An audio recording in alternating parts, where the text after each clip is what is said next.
Hai, saya Foni, penulis buku pedoman lengkap profesional SDM Indonesia dan buku pedoman lengkap soft skill, kunci sukses dalam karir, bisnis, dan kehidupan pribadi. Kali ini saya akan membahas tentang eksekusi kinerja. Eksekusi kinerja adalah implementasi atau tindak lanjut dari penetapan sasaran kinerja untuk memastikan sasaran tersebut tercapai. Pencapaian sasaran kinerja melalui eksekusi kinerja merupakan tanggung jawab karyawan dan pimpinannya, sehingga dibutuhkan komitmen bersama untuk melaksanakannya. Tanggung jawab karyawan adalah melaksanakan rencana kinerja yang telah disepakati dan mengkomunikasikan pencapaian terkini beserta situasi yang dihadapi. Tanggung jawab pimpinan adalah memberikan umpan balik dan coaching, melakukan pengamatan, memonitor kinerja, mendokumentasikan kinerja, dan memberikan sumber daya yang dibutuhkan oleh karyawan untuk mencapai sasaran tersebut. Misalnya transportasi operasional, anggaran, pelatihan-pelatihan, dan sebagainya. Agar berhasil, eksekusi kinerja membutuhkan 4 komponen utama untuk mendukung keberhasilan eksekusi kinerja. Yang pertama adalah budaya perusahaan, yang kedua pimpinan, yang ketiga eksekutor kinerja, dan yang keempat metode eksekusi kinerja yang tepat. Mari kita bahas satu persatu. Yang pertama, budaya perusahaan. Budaya perusahaan yang kondusif terhadap eksekusi kinerja adalah budaya perusahaan yang mendorong tanggung jawab dan komitmen kinerja pada standar yang tinggi, baik dalam perilaku maupun dalam hasil kerja. Yang kedua adalah pimpinan. Pimpinan yang menunjukkan kualitas perilaku yang mendorong eksekusi kinerja, menurut Larry Bossidy dan Ram Charan dalam buku Execution adalah pimpinan yang menunjukkan 7 kualitas perilaku dasar. Yang pertama adalah memahami kualitas orang-orangnya dan bisnis perusahaan. Yang kedua, menekankan pada kenyataan yang sebenarnya, tidak menutupi kesalahan ataupun keadaan yang sebenarnya. Yang ketiga, membuat sasaran yang jelas beserta prioritasnya. Yang keempat, menindaklanjuti sasaran, ide-ide, rapat, usulan, dan diskusi-diskusi, serta menindaklanjuti orang yang bertanggung jawab terhadap hasil dari tindak lanjut tersebut. Yang kelima, membuat perbedaan imbalan yang jelas antara orang-orang yang mencapai sasaran kinerja dengan yang tidak. Berikutnya adalah meningkatkan kapasitas orang-orangnya melalui coaching. Dan yang terakhir, memiliki kapasitas dasar ketangguhan emosional, yaitu tampil otentik menjadi diri sendiri, menyadari kekuatan dan kelemahan diri, menguasai diri, dan rendah hati. Yang ketiga, eksekutor kinerja. Eksekutor kinerja sebaiknya orang-orang yang tepat di tempat yang tepat, yaitu yang memiliki karakter dan kompetensi yang dibutuhkan sesuai dengan sasaran yang akan dicapai dan sesuai dengan peran dan jabatannya. Yang keempat adalah metode eksekusi kinerja yang tepat. Metode eksekusi yang tepat pertama adalah untuk membuat mata rantai antara sasaran strategis perusahaan pada lingkup jangka panjang dengan tugas-tugas pada lingkup harian. Mata rantai ini penting karena tugas-tugas pada lingkup harianlah yang merupakan ujung tombak pencapaian sasaran strategis perusahaan. Sehingga tugas-tugas lingkup harian harus memiliki relevansi dan dampak langsung terhadap pencapaian sasaran strategis perusahaan. Metodenya adalah dengan menurunkan sasaran strategis perusahaan menjadi sasaran unit kerja.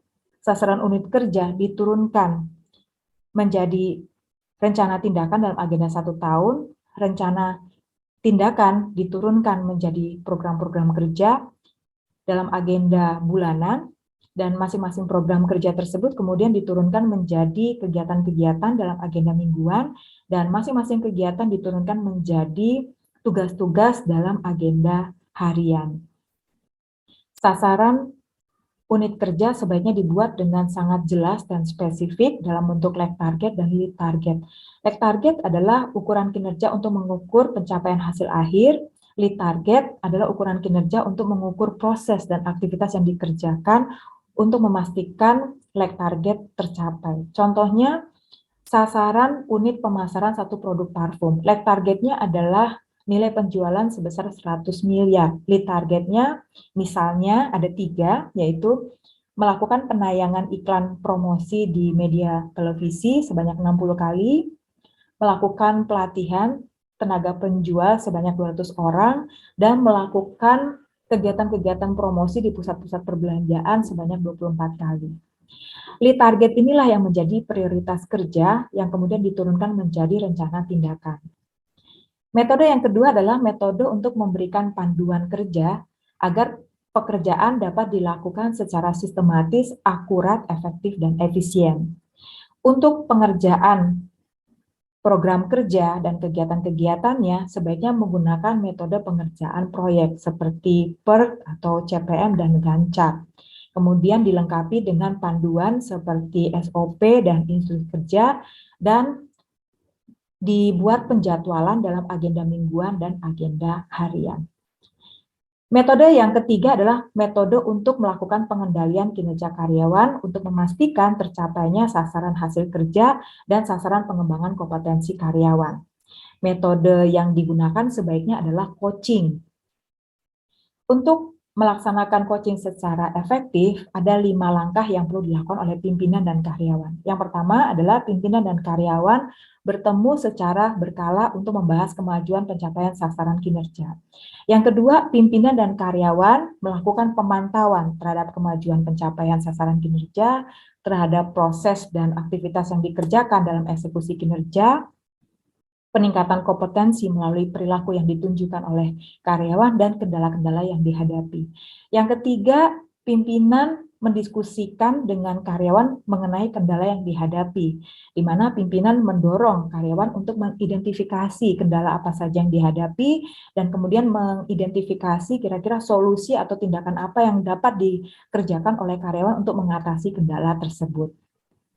Yang keempat adalah pimpinan dan karyawan mendiskusikan tentang peningkatan kompetensi karyawan, di mana pimpinan dapat memberikan tugas-tugas yang berguna untuk meningkatkan kompetensi karyawan dan merealisasikan rencana pengembangan kompetensi karyawan. Langkah kelima adalah pimpinan dan karyawan kemudian membuat kesepakatan dari hasil coaching tersebut, solusi dan tindakan apa yang perlu dilaksanakan, dan kemudian pimpinan mendorong karyawan untuk berkomitmen melaksanakan solusi dan tindakan tersebut. Ada 4 kualitas penting yang memastikan pimpinan berhasil dalam menjalankan proses coaching.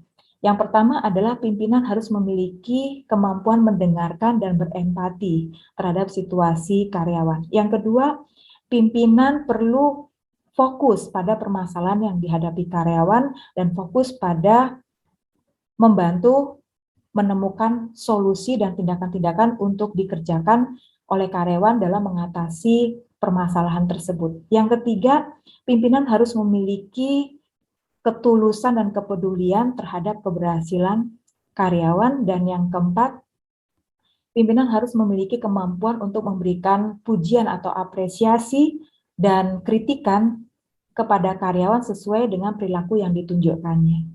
Apresiasi dan pujian sebaiknya diberikan segera kepada karyawan setelah karyawan menunjukkan perilaku baik yang diharapkan oleh perusahaan.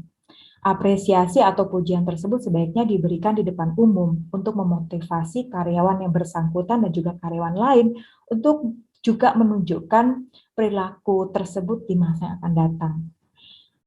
Sebaliknya, kritikan sebaiknya diberikan kepada karyawan secara langsung, namun secara empat mata, di mana tidak boleh ada orang lain yang mendengarkan.